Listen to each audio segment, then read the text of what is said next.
ভিডিওতে তোমাদের স্বাগত।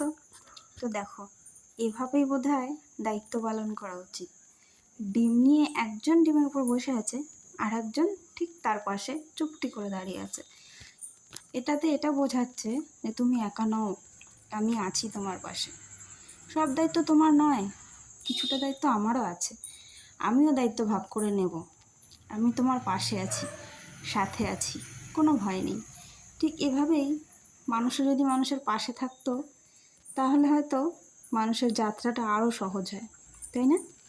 ঠিক কীভাবে পাশে আছে, তো একদম পাশে দাঁড়িয়ে আছে। আমি গেছি, অথচ ওরা দুজন কিন্তু খুব বেশি দূরে সরছে না, কাছাকাছি আছে। দেখছো, এভাবেই পাশে থাকে ওদের, এভাবেই পাশে থাকা উচিত। ওই দেখো, ও ভয় পাচ্ছে, ডিমটা নিয়ে নিচ্ছে। ওরা দুজনেই ভয় পাচ্ছে যে ডিমটা নিয়ে আমি কি করব। ওই দেখো, ওই দেখো, ও আবার ওর কাছে চলে যাচ্ছে। ওর যদি কোনো ক্ষতি হয়, ও ওর কাছে যাচ্ছে, পরামর্শ নিচ্ছে কি করা যায় এখন।